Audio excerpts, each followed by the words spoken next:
Perhaps we did not need experts to convince us that a third grader probably shouldn't be spending the better part of $200 on their skincare routine, but the experts are now confirming that it's not necessarily a wise use of their money and could have actual health impacts for them.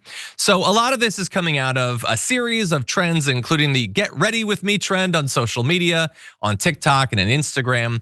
People, including very young people, doing these incredibly complex skincare routines that cost quite a bit of money. So you have some people as young as 7 years old that are influencers in this sort of thing. And look, content about makeup and about health and all that has been around for a really long time. But these super intentionally over the top skincare routines, targeting and being filmed by younger and younger people, that is a little bit newer. And so, according to the American Academy of Pediatrics, they are very worried about this. They think that it can negatively impact the complexions and psyches of young users. They also point out that 4 and 5-year-olds don't actually need to make their skin look younger. Their skin is objectively young at that point. And so there was this expert panel that did an analysis of 100 viral videos starring girls between 7 and 18. They found that the routines that they listed used an average of 6 products, some as many as 12, serums, creams, retinoids, and it costs a lot of money, an average monthly cost of $168. Some of the products were as much as $500 for a single product. And that's a lot of money. And there are some potentially harmful ingredients in these that you shouldn't be using constantly, especially when you're so young. But that's what they're doing. Now, I haven't yet had to get into this with my daughter, but Sharon, you have a kid. What has your experience been like with these sorts of trends out there? Well, it's a problem. And yes, it's a problem for my wallet. I told you, the numbers you're rolling out there, while I'm sure it's a good average, you ain't seen nothing yet, okay? It's crazy. And there's so many of these potions and this and that. And I had to take my daughter to a dermatologist, a great dermatologist here in Atlanta, because you don't need all those, the acid, the plumper, the this, the that, and it can ruin their little skin. And my daughter's fine, her skin is beautiful, but it's like, these kids don't even want to take advice from, I mean, this is the best doctor in town, the best dermatologist, okay? She's fantastic.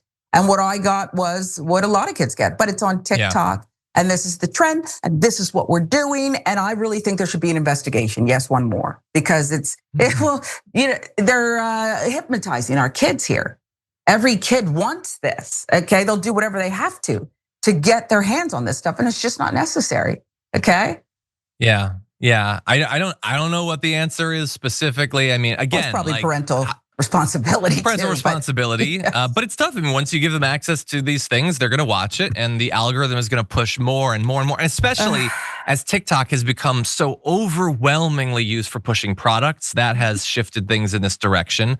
So many of these videos are just designed about getting commissions on the actual products themselves, and it's a lot of money. Even for people who are well off, let alone how exclusionary this will be for the vast majority of people who can't spend this much money. And so, and this is just one, there's a million trends that are probably doing negative damage. And by the way, I don't want to pretend that it's like, it's only girls or it's only young girls that care about skincare. I just think that like, it's hard when you're being influenced in this direction by somebody that you look up to that might be very physically attractive, that's pushing you to go so over the top. As you get older, you figure out what works for you and you develop a routine that isn't as affected by an influencer. Like, some guys have started taking skincare more seriously. I have a routine, it's simpler than theirs. I basically just use an ice pack and then a deep pore cleanser lotion. Then in the shower, I use a water activated gel cleanser. Then usually a honey almond body scrub, and then an exfoliating gel scrub. Then I put on an herb mint facial mask, and I leave that on usually about 10 minutes as I prepare the rest of my routine. Then, I shave, I use an aftershave lotion, but I make sure it's one with little to no alcohol, because alcohol dries your face out and it makes you look prematurely older. Then moisturizer, then an anti-aging serum and an eye balm, and then a final moisturizing protective lotion. And that's it, really. I'm done in maybe an hour. No avocado. And it costs thousands. But anyway, I'm just desperately hoping. Yes, thank you, Natural Born Dragon, for getting the reference there. But anyway, look, so the girls are being targeted with these. Obviously, people are being targeted with like, you gotta buy expensive shoes, you gotta buy expensive clothes. There's so much pressure.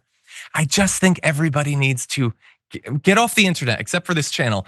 But also, I do think there's something particular about the really algorithmically driven vertical video things. I know I'm a grandpa or whatever, but like, I just don't think any of this is good for anybody. No, it's harmful. It's harmful. Anyway, no good can come of this. No good can come of this. It's harmful. And you're right. I would say once in a while you do need to mix in some avocado and some aloe. You get yourself an aloe plant, squeeze that. My daughter should, it's good for the hair. I have an avocado tree. Maybe I should work on that. That's right. That's right. Anyway.